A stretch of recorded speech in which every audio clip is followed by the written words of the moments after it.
All right, so let's get started. So as I mentioned earlier, my name is Tiziana. I am a UX psychologist, interactive design consultant. I'm also an educator and speaker. I'm originally from Milano, Italy, and I lived in San Diego for quite a long time. I'm not going to say how long, but trust me, it's been a while. Now you can tell why I moved. So, but I usually start my talk by mentioning, especially when they're a younger designer, my path, because when I was in college or shortly after college, I thought that you had to make a decision about what you're going to do that moment for the rest of your life. And as it turned out, you can actually evolve your career quite a bit. So I started as a designer, an actual graphic designer, doing print. And then I learned more about web design and web development. And then I finally migrated towards UX because I've always been really interested in psychology and understanding people. So I felt that UX designer was a perfect mix between web design, regular design, internet, technology. And then I went finally back to school again to formalize my psychology education and learn about media psychology and behavioral design. And that's where I'm at right now. Oh, sorry, I'm back.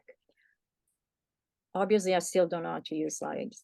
So what we're going to be talking today, it will be, first of all, the human touch. Basically, that, and I can summarize it here as in human are better than AI for a variety of different reasons.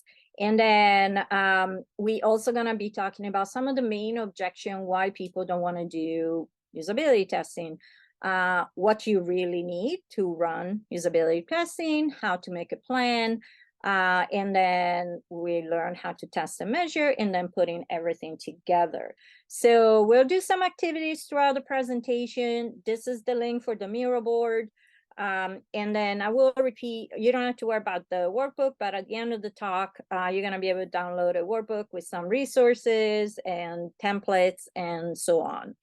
So again, I will repost that later on, but if you want to start writing it down, that's where the Miro board will be. Oh, I don't know why it's not working. In the chat, just for everyone. Okay, great. Thank you. So I think we all agree, because you're here, that usability test is crucial because it saves time, it saves money, and increases profit. So it saves time because fixing problems early on obviously is a lot easier to do than fixing it afterwards. It obviously saves money because it's way cheaper to fix a prototype than a finished product. And you're also going to increase profit because it will ensure a better fit for the user needs and the goals, and it would allow you to improve the product reach. Now, before we get started, I need to obviously address the big elephant in the room about AI. So AI obviously is everywhere. Every possible application has some AI component with it, and I'm not against AI at all. The only thing I'm mentioning, I want to mention is that AI at this point is very mature, and it definitely should only be used as a tool. Now, there are companies, including synthetic AI, they think that you can do user research without users just by using AI. And I personally think is outrageous, to the point that I thought it was a joke, but apparently it isn't. So they claim they're going to be able to create some kind of realistic persona that will match whoever you wanted to design for, and they're going to be able to give you user without actually talking to real humans, which I feel is ridiculous. Now, you probably saw this joke before, this meme before, about Prince Charles and Ozzy Osbourne. If you only look at the basic characteristic, they're exactly the same on paper. So they're both male, born in 1948. They're both raised in the UK. They're married twice. They live in a castle, and they're wealthy and famous. But obviously, they're very, very, very different from each other. So this is just to kind of give you an example of what they're showing you that those synthetic user can do. as you can see, it's like, okay, people in long distance relationships, 16-year-old in Orange County. So they're very, very generic recommendation, and I don't really feel they're gonna help you in the long run. So on the other hand, you can consider using AI for other things that AI is really good at.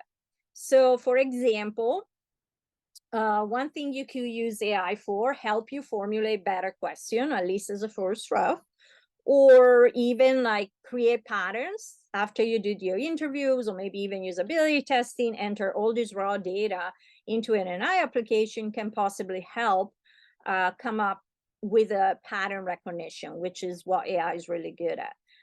Adam Fard, which is, I don't remember where is it from. So, but it's not American because he used O's and U's. So, but he did actually an experiment and used ChatGPT to see if he could do any UX work. And so it said that for the first week 1 or week 2 did okay, creating kind of like a general persona. But from the second week in the project on, the insight that UX researcher can generate, it will far outweigh the generic information AI created. So, and the same thing for competitor research as well. So AI can be very helpful as a starting point and as a tool, but obviously not as, everything. So the other thing I want to mention, which kind of brings us back a little bit to the fact why AI is still not going to be able to replace humans, is something that you may have heard before. It's called trauma-informed. So trauma-informed research and design in general is very important. So what is exactly? So trauma is simply an emotional response to one or many terrible events. Now, I wanted to highlight that it is an emotional response. It's not the event, it's the emotional response. So that means that traumatic situation can bring different reaction from different people. For some people, it can be highly traumatic. For other people, will not. And therefore, you should take the time to consider how trauma, exclusion, equality can affect the user experience. So when you do usability testing, you need to be aware of all of those contexts because they can seriously affect your results. So when you're creating your question or you're preparing your usability testing lab or whatever, tools you're using, those are kind of the most common pieces that most experts in trauma-informed recommend. Number one, to create a safe environment, both psychologically and physically, so that the person you're interviewing to feel really open to share with you. You want to make sure that you're trustworthy and transparent because that's what is going to help you build the trust. And if for whatever reason, while you're doing research, you can't reveal everything about the study, otherwise it will bias the results, it's very important at the end to debrief and explain the participant what you were actually trying to achieve and obviously offer the chance to withdraw their consent. Also think about empowerment, voice, and choice. How can you make your user feel a little bit stronger or a little bit more empowered? Obviously, be aware of cultural, historical, and gender issue. If possible, trying to see if you can leverage peer support, if you can be in an environment where people can have somebody else to support them. And also remember that even though it may not feel like it, when you're doing an interview, you have a lot more power towards the person you're interviewing. So trying to make it as minimal as possible and trying to share power and encourage collaboration. And those are all ways that helps people that experience trauma. Now, you're never gonna know who are those people, but it's probably safer to assume that any person you interview may have possibly some trauma. So kind of better safe than sorry. So what are the main objections to do user research? It's pretty obvious that user research is helpful. So what are some of the main objections? And feel free to add your own. Those were calculated by one of the recent reports from Mace. But number one, of objection to user research is time limitations. 64% of the participants say they're not going to do research because they don't have time. 48% cited like budget limitation, 31% recruiting limitation, and 25% lack of tools. Now I'm going to talk about each one of them because they're, none of those should stop you from doing usability testing. So let's start with the lack of time. So a lot of time you hear like, well, we don't have the time to do this. I was like, well, okay, I understand most projects have a really fast pace, but remember that if you skip research and you skip usability testing, you're going to create a poor user experience. Also keep in mind that 88% of customers did not return to a site when they had a bad experience. So you may never have the chance to fix it later because those people are gone and they're not going to come back. The other thing I want to really stress is that some research is better than zero.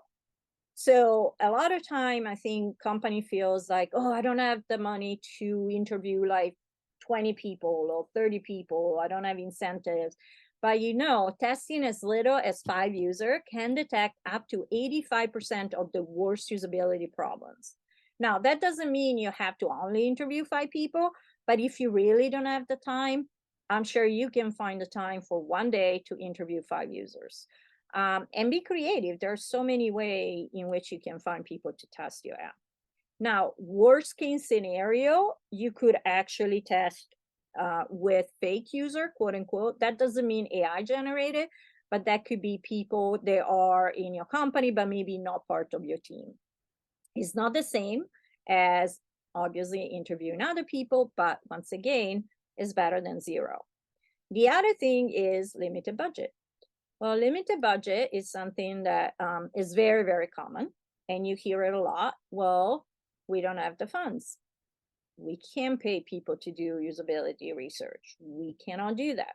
Well, again, it's much cheaper to do it right because when they mention, your company mentioned we don't have the funds, it's important to ask them, okay, so do you have the funds to support the cost of not doing testing? So for example, if it's an e-commerce site, cart abandonment is a very, very real threat.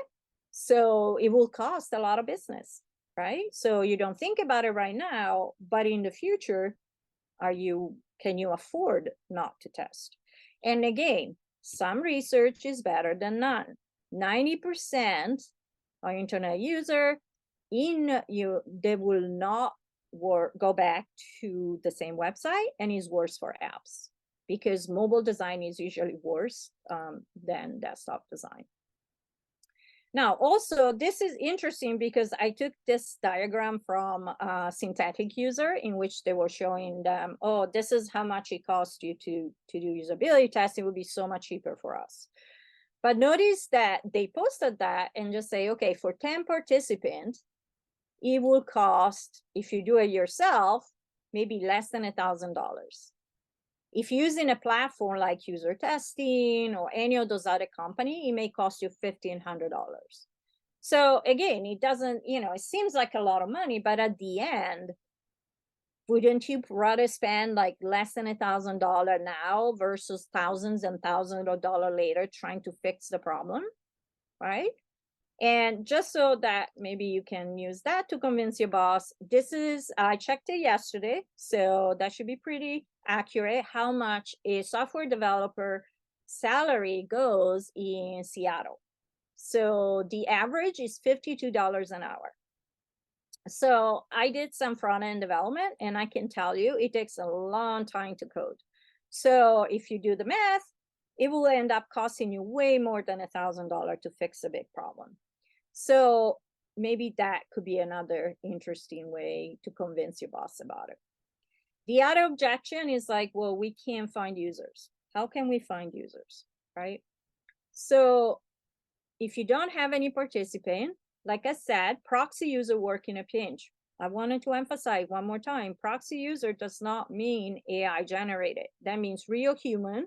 They may not be your actual user, but they are as close as possible, okay? And even internal testing is better than nothing.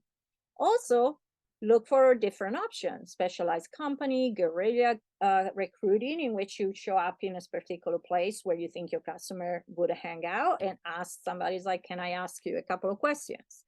Contact your existing user, do a survey and ask, is anybody willing, to do some usability testing? You can offer rewards, they're no money. There's a lot of different options. So once again, I don't think is a real excuse. And then finally, lack of tools, which is the easiest excuse to kind of destroy, because you don't need any tools. You really don't. So testing labs are absolutely unnecessary. If you have them, that's great. If you have all the machines or everything, that's wonderful. But usability testing can be done in any quiet environment and room. And in fact, testing labs sometimes can intimidate your user.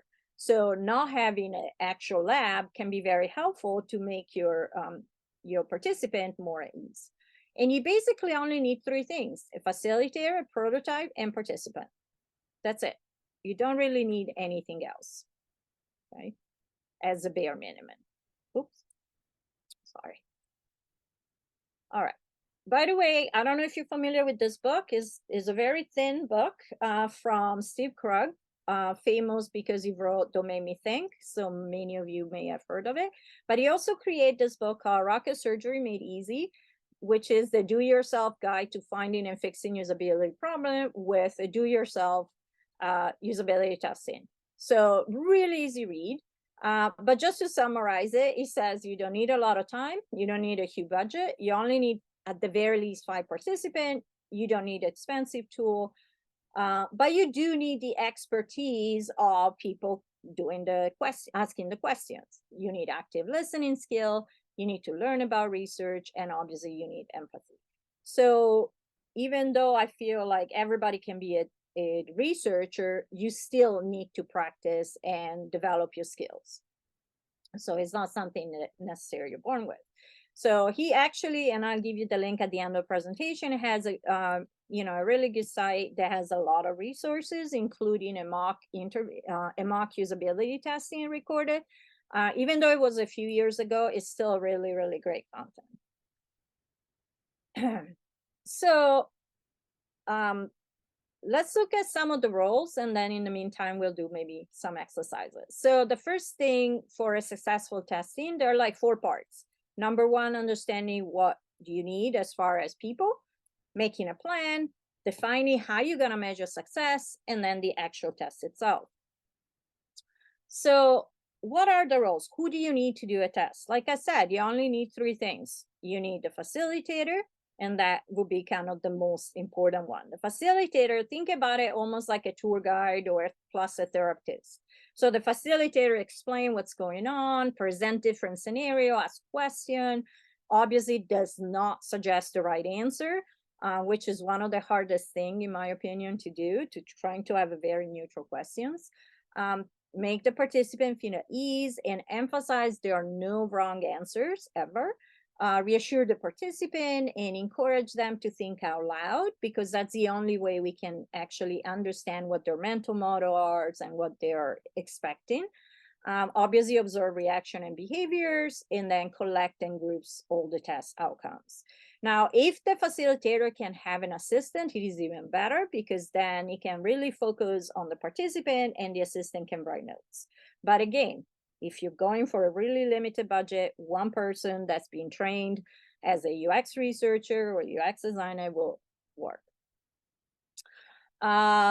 Again, if you're lucky, you can have an observer, which obviously they introduce themselves, but they don't really help the participant. They don't really participate actively. They're just mainly taking good notes. And you also ensure the test is not too stressful. It's easy for us to think, why would that be stressful? But remember, for a lot of people, they feel like almost they're under exam. There may be machine, people, they look at them. So one of your jobs as an observer and a facilitator to make sure that the test is not too stressful. Also, you could be the advocate if you feel the facilitator is missing some particular things. You can also observe reaction, and maybe you can even suggest some more question, like follow-up question to the facilitator. And then, of course, we need the participants. So usually a participant are chosen with some kind of screening. It could be a questionnaire, it could be in-person question, because ideally they are within your target audience.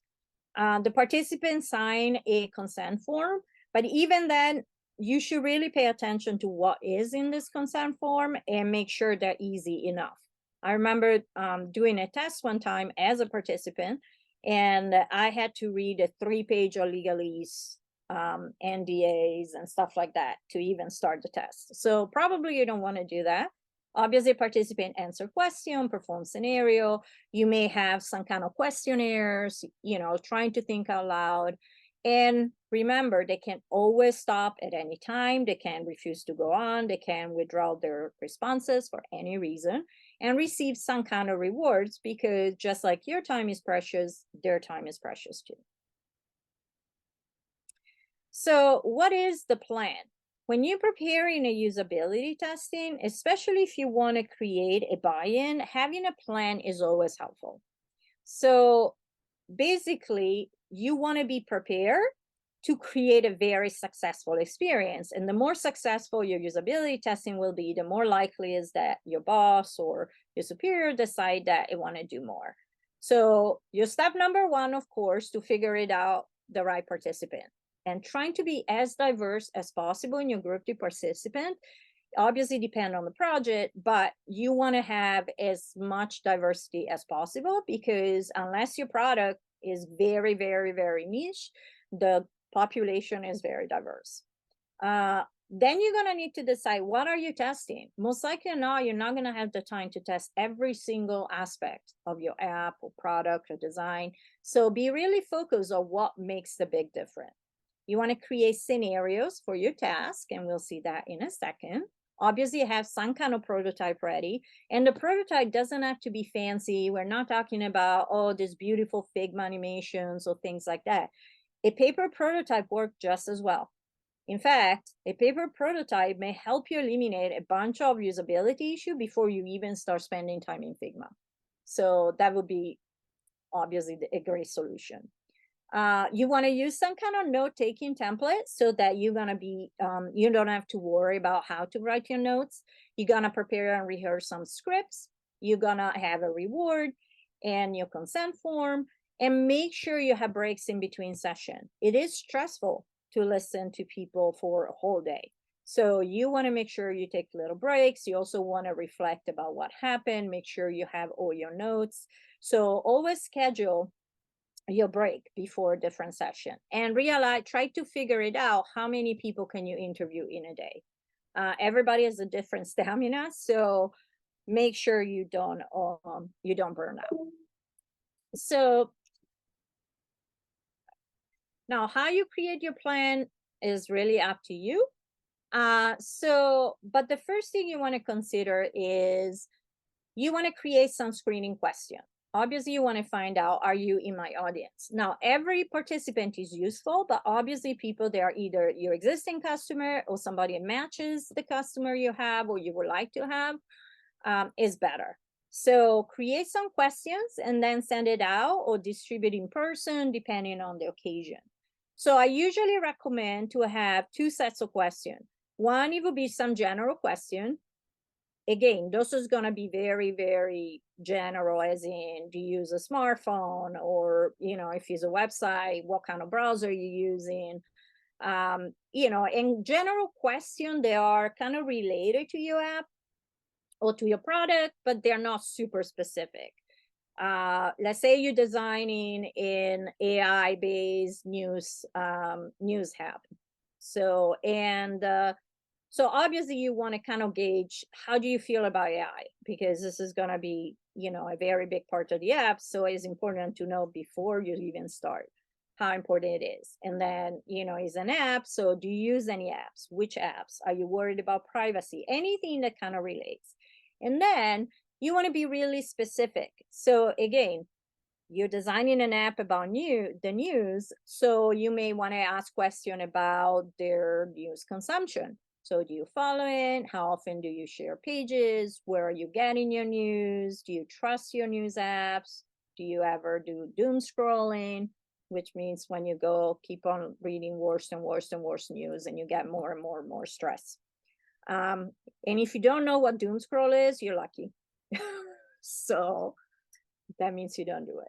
So how do you create a questionnaire? Well, if you do it in person, of course, you could ask the question in person, but if it's digital, there are a lot of different forms and different types of forms that you can use.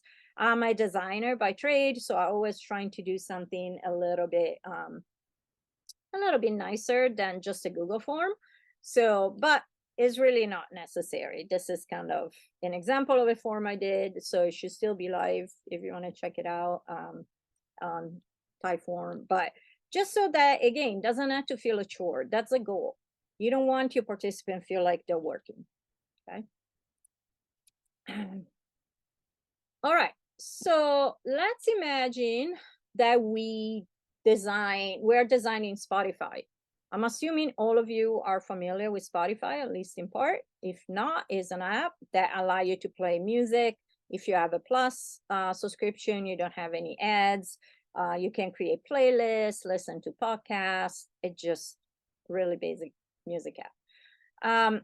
So if I were to find participants for this particular app, maybe some question I would ask is, how much time do you spend online during the week? How much music do you listen to? How often do you stream it? Do you like to discover new music? Do you follow any favorite artists? When do you listen to music? Do you download songs? Depending how important it is, you could even ask, what type of music do you usually listen to? And then obviously it's an app, so I need to have some technical information, and I need to make sure somebody uses a smartphone, because otherwise it probably would not be your target audience anyway. And then you can ask if you use social media, if you listen to podcasts, how much time you spend online, do you enjoy audiobooks, do you use paid apps? So all of this to gauge if somebody would be a good target audience for a paid app like Spotify Premium. And then some general stuff, and this is very easy to forget, but it's very important. What is your name, what's your age range, and where can I reach you? Now, careful with the age range part. Age range is very tricky, but sometimes is very, very important. So one way I found that sometimes help kind of demystify the age question that people don't want to answer is to use generations. So for two reasons. One, because when you're asking what generation do you belong to, and you can even list the times, like boomers or Gen X or millennials or Gen Z and so on, that obviously is less intimidating than say, are you between 50 and 60, right? What if you're like 51? Do you really want to be like connected with somebody who's 60, as in like age?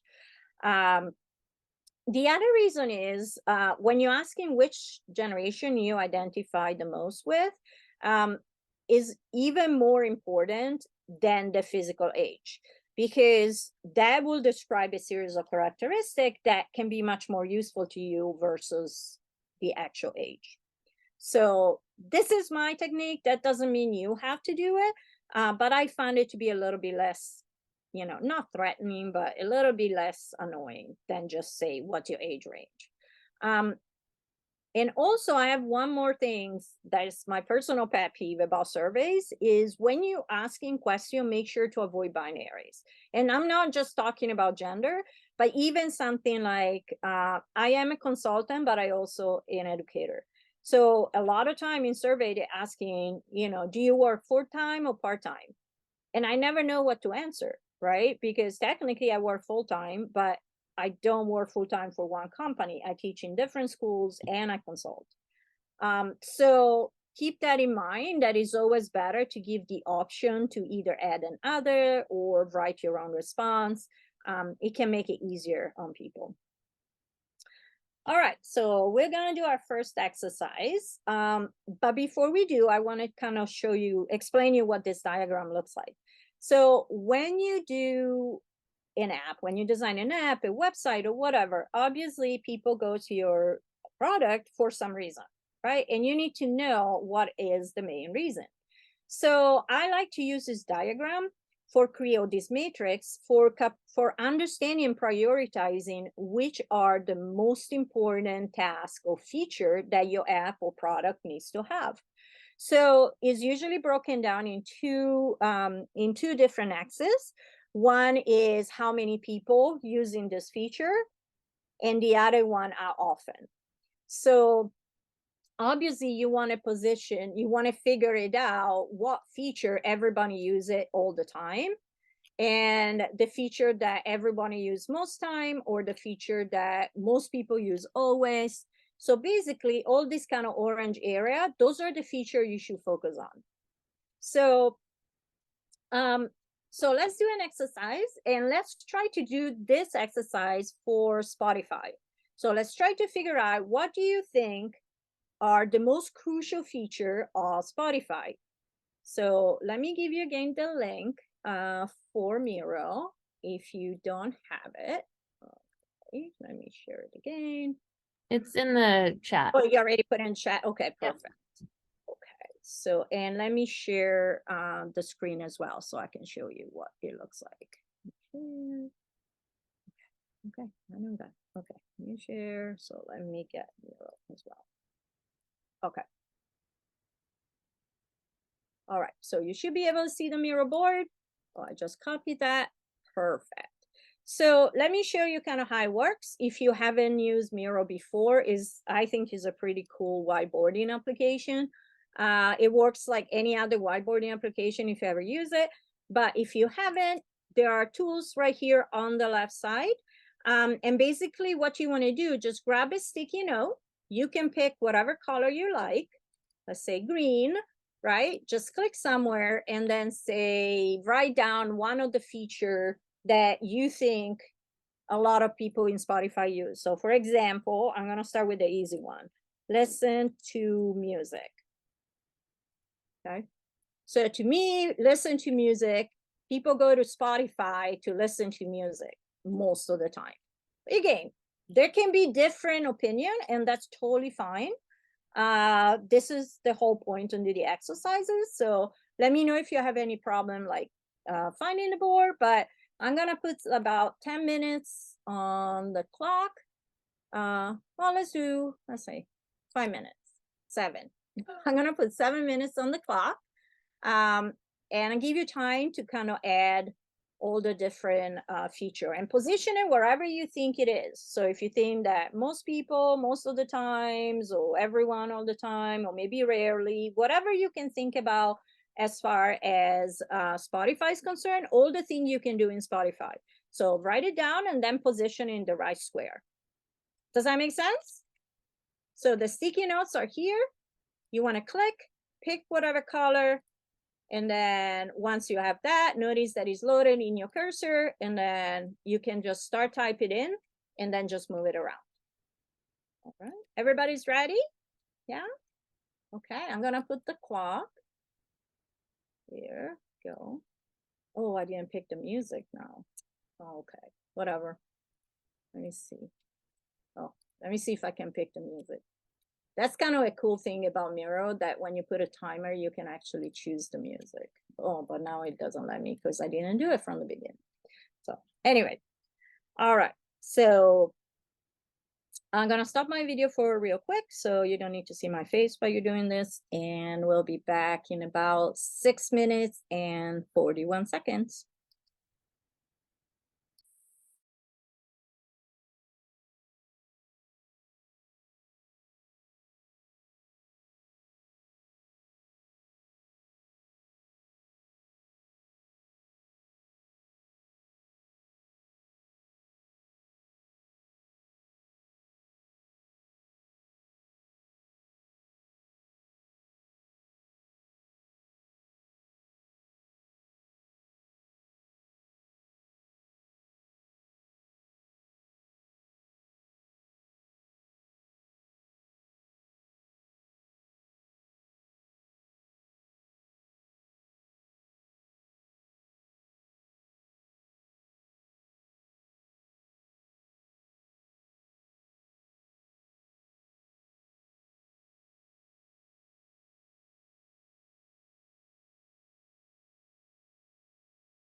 right, about a minute, and then we can see some of the result.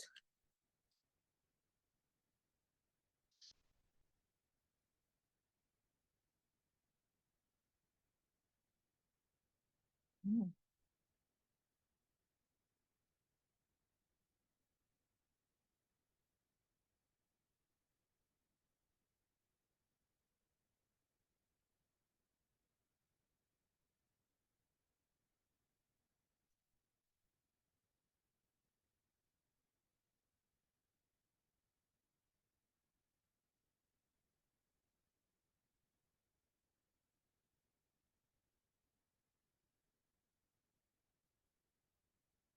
Right.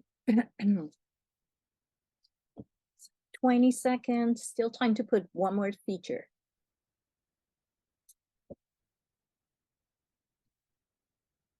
And I love doing this exercise because it always shows me how people using the app differently. So it is always really interesting to me.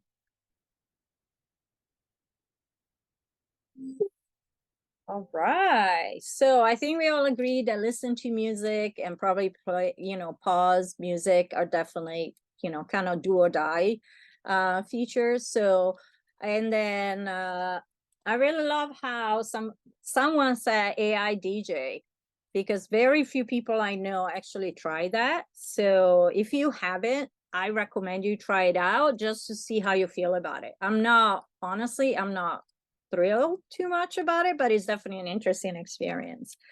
Read music lyrics, yeah, I'm glad somebody else does what I do. I actually also read the artist bio, and I don't know if anybody else kind of wrote that. Learn about content in your area, listen to playlists. I think listen to playlists is probably more common, but I don't know. Listen to podcasts, view album art. See, I never even thought about that. That's a great thing you can do. Search for a song, search for an album, create playlists, speed up, listen to a curated playlist. So those are all great suggestions. And this is very important, and it's really fun to do, especially if you do it as a workshop with some other stakeholder, because that would allow you to try to prioritize features. So, and then of course, after your usability testing, one thing that it could happen after usability testing, you can move those stickies, either digital or not, into the, you can move it into the actual, position based on what your usability participant actually were doing. So once you have your critical task, what did I do? Did I actually drew this? Okay, sorry. I don't know how I did that. So, but after you do that, it's time to create the task that your usability user will do. Now, I want to really mention that there is a difference between task and scenarios. So the task, that means that you wanted to make a list of things for your user to do. And that's going to be based on your crucial features. So once you identify what you think are the most important feature, you're going to create tasks for your user to actually perform to see if they can use those features, right?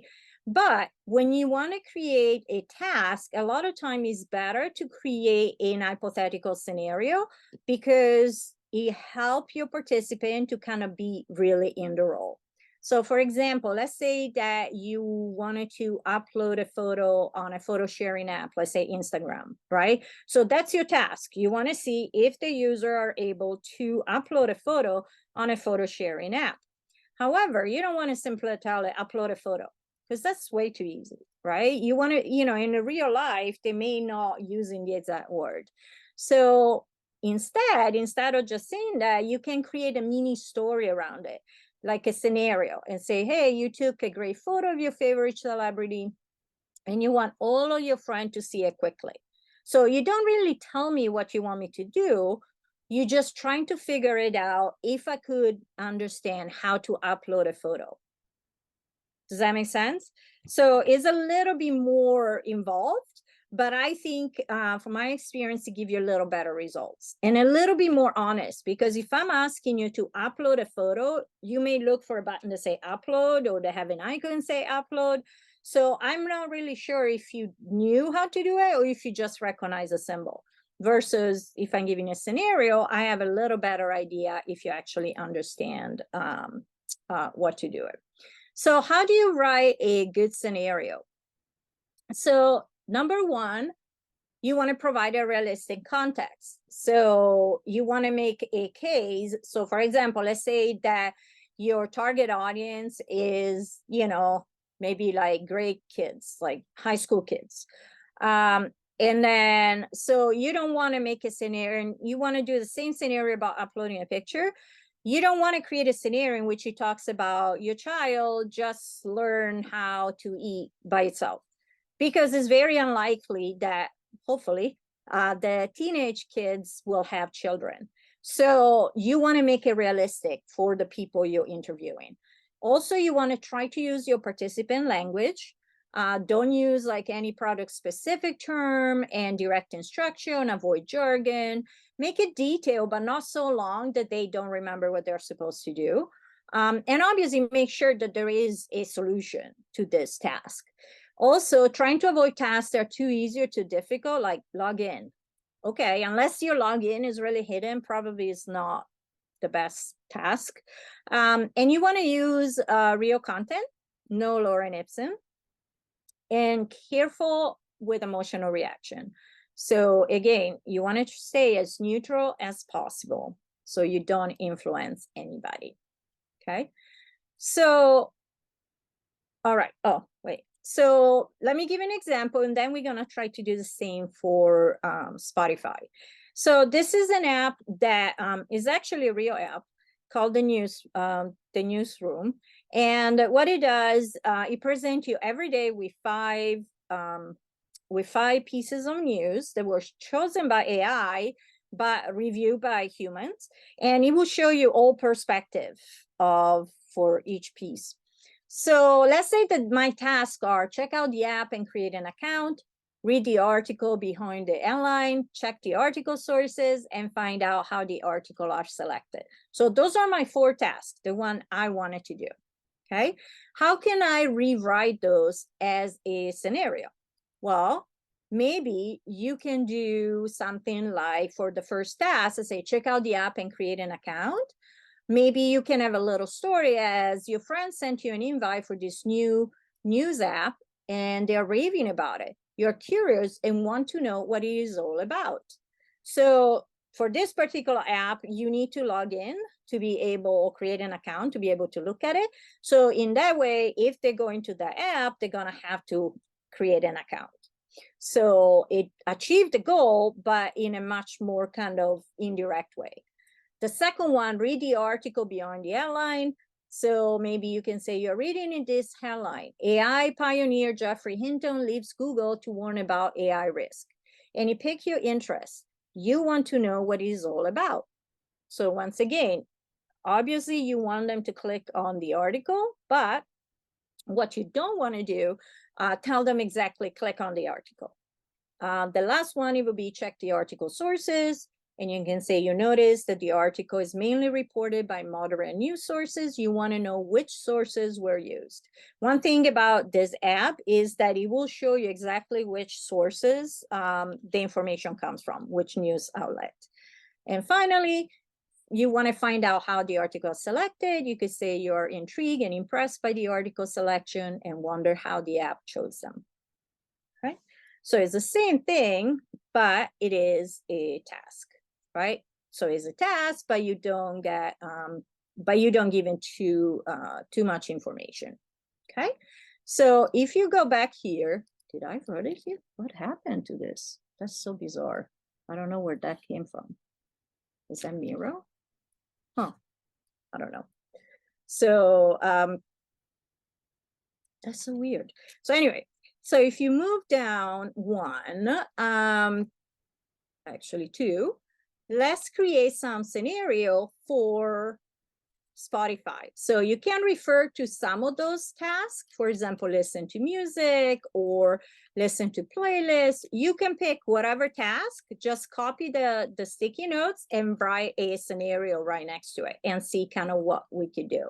So for example, let's say that I'm gonna take this one, the AI DJ, and I'm gonna place it here. And I'm gonna say, so you wanted somebody to, so the task, it will be, I can take my text and say the task, it will be try out, oh, it's so tiny, sorry. Okay, now it's too big.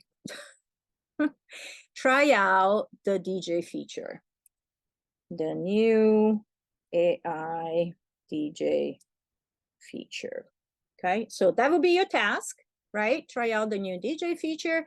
So your scenario, for example, could be something like, let's see, oops, something like, let's see, you are tired of the same songs and would like to randomly mix it up.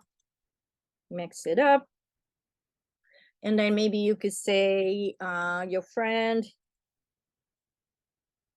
recommended a new beta feature that works as a DJ, something like that. Okay, this is really on top of my head. Probably you can do a lot better than this, but that's all right. For now, that works. Okay, so I'm gonna put again another 5 minutes on the clock. This time I'm gonna pick music. Let's see, what should I do? I'm gonna do chill beats, whatever that is. And I'm gonna put 5 minutes. Okay, and I'm trying to figure out where the yellow lines come from.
I just add a couple more minutes just because it is a hard task.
All right, great work. I can see myself in the second scenario. You want to sing one of your favorite songs, but realize that there is one line where you have no idea what words the singer is singing. That is so me all the time. And I have to say, actually, I use that feature quite a bit. So which is kind of cool. Nice. You heard an old song by a band you never heard, and now you want to know more about their music sound like. Find your concert. Will be you're interested going to a concert this weekend? Want to know if there are any concert by your favorite artist? You would be super lucky if that was the case. That would be amazing. You want to hear music reflects your vibe or mood, but you're too busy. It's excellent. Great work. I also want to mention that you can also be specific depending how your prototype is built up. So for example, if you want to make it really specific, you could just say, okay, what song was that you heard? Like the name of the song, which will match whatever your prototype is showing, for example. And if in your survey you ask what their favorite music is, maybe your example are kind of around the type of music they like. So that will create a little bit of a connection. So if they say they like, maybe they like heavy metal, you could say, hey, you have heard that Metallica just released a new album and you want to check it out. And that would be the task would be search for an album. So don't be afraid to be specific, because again, we like stories. Our brain react really well to stories. And so it may make it a little bit easier for a participant to feel less intimidated to complete your task. And by the way, the board will be available even after the presentation. So you can always go back and check it out later too. All right, excellent. Okay, so let's move on. Now, remember how I mentioned about a facilitator script, and I will provide some example of those scripts in the resources. But it's always helpful to have a script so that you can practice it. Now, the point number 2 is something that I really stress, because once again, I've been to test as a participant because I like to see what other people are doing. They're actually reading the script. That's like the opposite of feeling natural. So it's always the same things anyway. So just practice it until it's, second nature for you. So usually there is a welcome and a purpose of the test, what the facilitator role is, what their role is, ask for consent, explain that there are no wrong answer, introduce there is any member of the team, produce detail about the test, make the participant feel at ease. So just really basic stuff that can make a big difference. But if you read it, don't sound very natural, and definitely doesn't sound very sincere. So my recommendation is learn it. Even if you forget something, there is a few things that are crucial. Emphasize there are no wrong answer. Ask to, talk out loud. Those are usually the most important thing. So those are 2 of the examples you could say. And as you can see, it's really not that hard. The most important part, you remember, I'm not testing you. I'm testing the site. Don't worry about making mistake. There are no wrong answer. We just really want you to help us. And throughout the test, it's always helpful to emphasize how helpful the feedback is, because that's another thing I know there's a lot of participants feel like they're not giving you good feedback for whatever reason. So it's great to say, especially if they mention it, but even if they don't, it's like, thank you, that was so helpful. They're really going to be make a difference. Now, you can create, of course, your own template. I included this Excel spreadsheet, actually Google spreadsheet. But it is important you create a format that works for you. If you like to take notes by hand, then just print it out and have enough space for you to handwrite. But it is really helpful. Now, notice that in this particular spreadsheet, I have obviously the basic, like what are you testing? What stage are you in? Is like a paper prototype versus a high fidelity prototype, your date. And then make sure you assign, doesn't have to have a name, but make sure you assign a number to every participant. And then you wanted to, as a first thing, you want to see if they're able to complete the scenario. So scenario 1, 2, and 3. And so you can compare all the different participants and then have a space for your notes. So that you can mark anything noteworthy in there. Again, you don't have to use this, but use a template that you can reuse over and over again. Now, what kind of metrics should you capture? Now, of course, we're talking about qualitative resource, so it's not an analytic kind of based metrics, but there's still a lot of things that you can actually calculate, and sometimes the client love to see numbers. So this is a great way to kind of do that. So some of the metrics that I really like is not, as you can see, NPS or Net Promoter Score, because I feel is a really horrible way of measuring.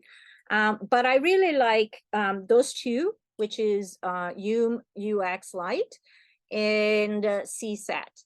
So the first one has only 2 questions.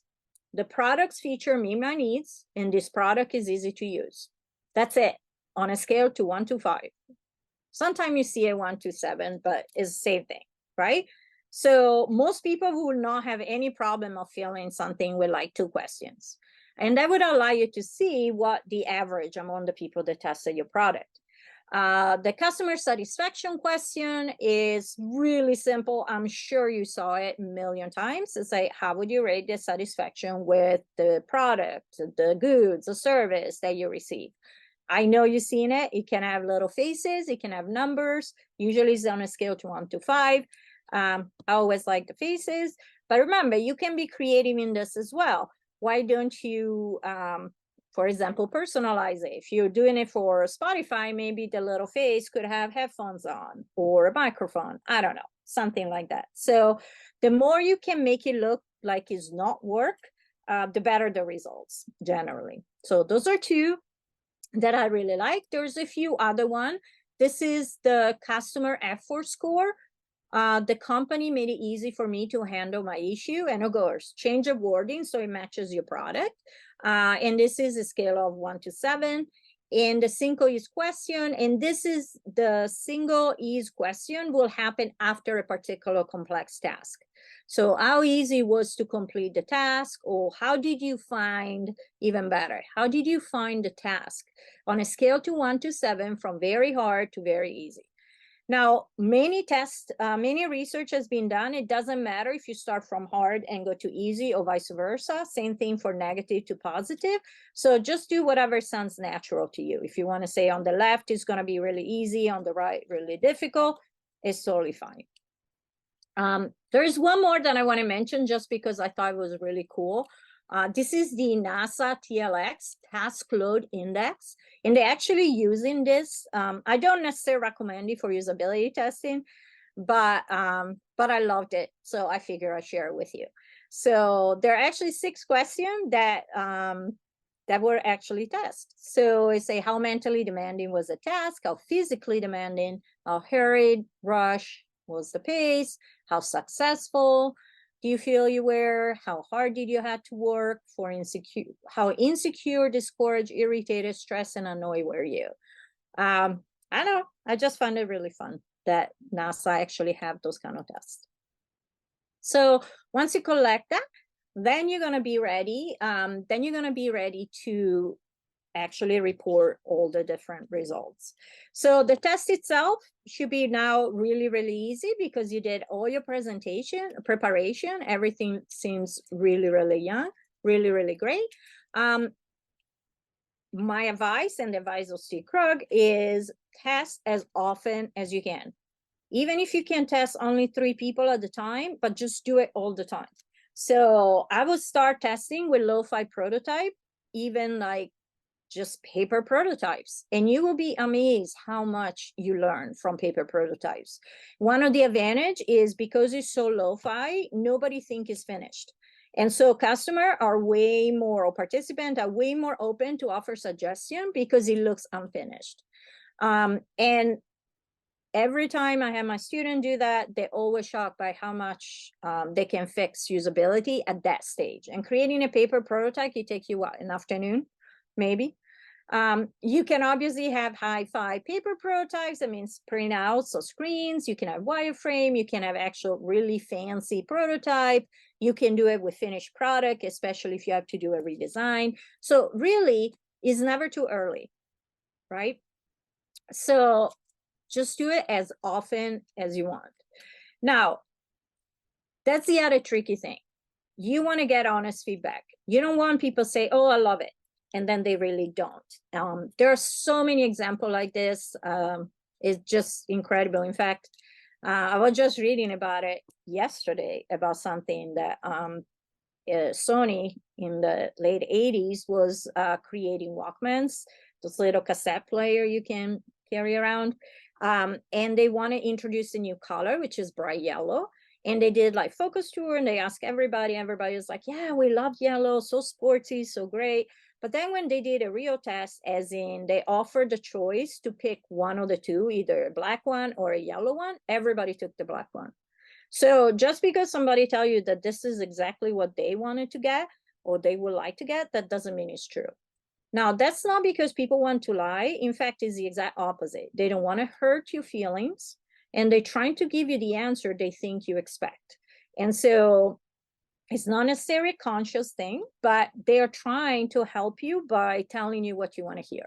So one way to get away, get around this is to kind of separate yourself for the project. I've been to testing which the facilitator were telling me, hey, I didn't have anything to do with the project, I'm just testing it. So you're not hurting my feeling if you don't like it.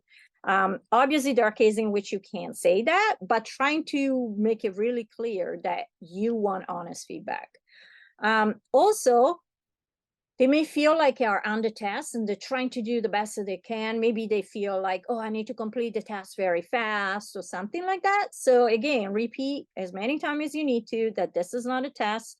You just want them to give you honest feedback so you can make the app better. And then again, don't have them focus on completion. Make sure you don't help them because you're not going to be there when they actually using the product. And then finally, they will tell you more if you let them. So after the test, or even after one of the tasks, make sure you have a little bit of time for some general question, asking for suggestion, asking for what would you change if it was up to you. Because you will hear so many things that maybe you didn't hear in the exact test. Okay, so how do you put it all together? I recommend creating a plan. I actually gonna provide you with a PDF version of this, just an example of a fake company. And basically, it just kind of make a document that you can give to your client, explaining the scope of your task, the purpose, what you're trying to actually find out, your schedule, how you set up the task, the roles, the participant, as well as the scenario, the question, and what you're gonna collect. So a lot of time that is really helpful, especially if you're trying to get a buy-in. So by providing a document like this, will be really, really helpful. And then finally, I have a couple of resources for you. Again, you're gonna find them in the PDF that I'll provide, but just to show you a few things that I found useful. This is from the website from Stephanie Walters. I don't know if you're not familiar, if you're familiar with her, but she's a wonderful person to follow. She has a really cool,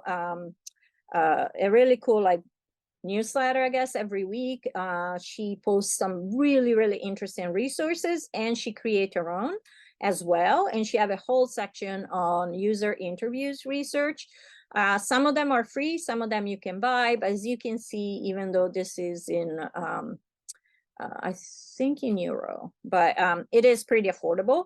So it has a bunch of like cards or interview, but she also has tons of free resources.